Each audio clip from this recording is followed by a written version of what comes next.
جی السلام علیکم رحمۃ اللہ ناظرین، میں غلام مرتضیٰ ظفر کینیڈا سے ظفر نامہ لے کر حاضر ہوں۔ تو آج ہم بات کرتے ہیں جرمنی کے بارے میں۔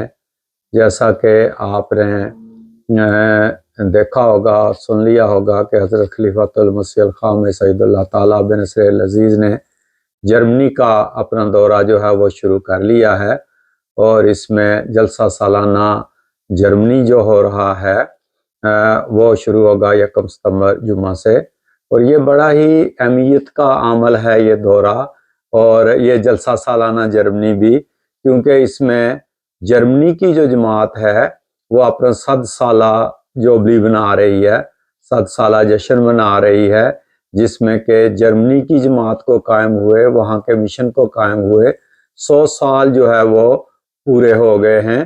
اس لیے یہ دورہ بڑی اہمیت کا عمل ہے حضرت خلیفۃ المسیح اللہ تعالیٰ بن نصر العزیز کا۔ تو دورہ تو شروع ہو چکا ہے، تو آج ہم تھوڑی سی بات کرتے ہیں جرمنی کی جماعت احمدیہ کی تاریخ کے اوپر۔ تو یہ سلسلہ تو حضرت مسیح موعود علیہ السلام کے دعویٰ سے پہلے سے شروع ہو چکا تھا، جبکہ 1885 میں حضرت مسیح موعود علیہ السلام نے جرمن شہزادہ بسمارک کو ایک خط کے ذریعے اسلام کی جو ہے وہ دعوت دی تھی اور اسلام کا پیغام پہنچایا تھا جرمن شہزادہ کو۔ اور حضرت مسیح موعود علیہ السلام کی اتنی تڑپ تھی کہ یورپ میں جو ہے وہ احمدیت پھیلے اور اسلام پھیلے، کہ انہوں نے حضرت مفتی محمد صادق صاحب رضی اللہ عنہ کو جرمن زبان سیکھنے کی اس وقت تحریک فرمائی اور ہدایت فرمائی کہ آپ جرمن زبان جو ہے وہ سیکھیں۔ اور اس کے بعد پھر حضرت خلیفۃ المسیح ثانی رضی اللہ عنہ نے 1922 میں مولوی مبارک علی صاحب بنگالی جو تھے ان کو جو ہے وہ جرمنی بھجوایا۔ پہلے ان کو نائجیریا جانا تھا، وہ ابھی لندن میں تھے کہ حضور کا حکم آ گیا کہ آپ جرمنی چلے جائیں۔ اور اس کے بعد پھر حضور نے ملک غلام فرید صاحب ایم اے کو بھی جرمنی بھجوا دیا۔ تو یہ دونوں بڑے پڑھے لکھے شخص تھے، شخصیات تھیں اور بڑے عالم تھے۔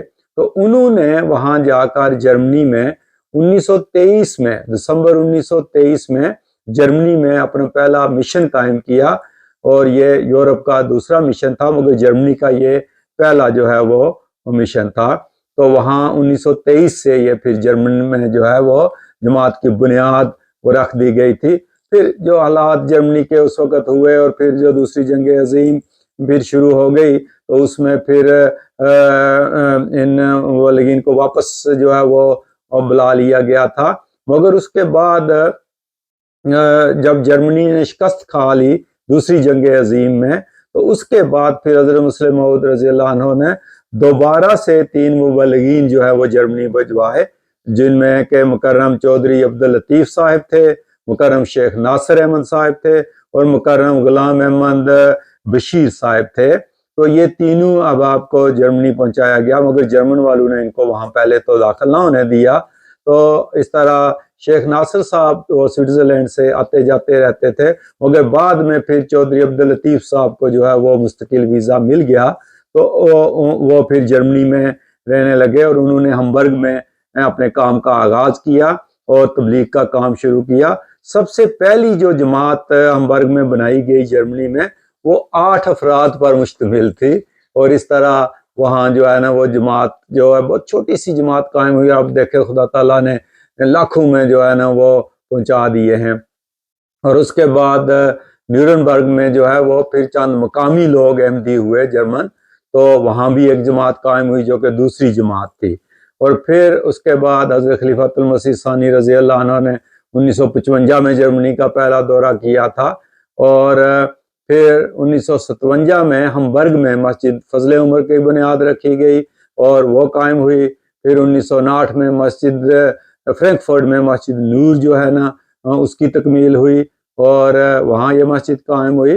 اور 1954 میں پہلی دفعہ قرآن مجید کا جرمن زبان میں ترجمہ جو ہے وہ شائع کیا گیا، پھر تو کئی ایڈیشن شائع ہو چکے ہیں۔ تو اس طرح آپ دیکھیں کہ حضرت خلیفۃ المسیح ثانی رضی اللہ عنہ نے ادھر دیکھیں 1934 میں احرار کی تاریخ انہوں نے اتنی زور سے جماعت کو ختم کرنے کی اپنی طرف سے کوشش کی، مگر 1936 میں حضرت خلیفۃ المسیح ثانی رضی اللہ عنہ نے خطبہ جمعہ 10 جنوری 1936 کو فرمایا احمدیوں کو کہ آپ دنیا میں پھیل جائیں اور دنیا میں نکل جائیں۔ اگر آپ سو جاؤ گے اور نہیں نکلو گے تو خدا تعالیٰ تمہیں گھسیٹ کر یعنی جگائے گا اور بگائے گا یہاں سے، تاکہ دنیا میں آپ پھیل جاؤ ہر جگہ۔ تو پھر دیکھیں گے واقعی خدا تعالیٰ نے کس طرح 1953 میں، پھر 1974 میں، پھر 1984 میں یعنی گھسیٹ کر احمدیوں کو باہر نکالا، اور آج پوری دنیا میں احمدی جو ہے وہ پھیلے ہوئے ہیں، جس میں سب سے زیادہ جو ہے وہ جرمنی میں ہی وہ آئے ہیں۔ اور پھر 1973 میں حضرت خلیفۃ المسیح ثالث نے جرمنی کا جو ہے رحم اللہ نے جرمنی کا دورہ کیا، اور کئی دورے ہوئے اس کے بعد خلفاء کے۔ حضرت خلیفۃ المسیح ثالث رحم اللہ کا 1980 میں آخری دورہ جرمنی کا ہوا تھا، اور اس کے بعد پھر حضرت خلیفۃ المسیح الرابع رحم اللہ نے 1982 میں جو ہے وہ پہلا دورہ کیا جرمنی کا، اور اس کے بعد تو پھر کئی دورے حضرت خلیفۃ المسیح رابع کے ہوئے جب آپ انگلینڈ تشریف لے آئے۔ تو حضرت خلیفۃ المسیح رابع رحم اللہ نے فرمایا تھا کہ مجھے جرمنی کا مستقبل بہت روشن دکھائی دیتا ہے، گو کہ انہوں نے فرمایا کہ جرمن قوم جو ہے وہ انہوں نے عیسائیت بڑے آخر پہ قبول کی، مگر وہ اسلام کو بہت جلدی قبول کر لیں گے۔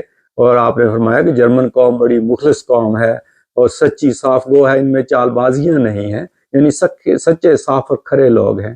اور پھر اس کے بعد حضرت خلیفۃ المسیح الخامس اید اللہ تعالیٰ بنصر العزیز نے بھی فرمایا کہ انشاءاللہ تعالیٰ اس قوم میں بہت جلد احمدیت جو ہے وہ پھیلے گی۔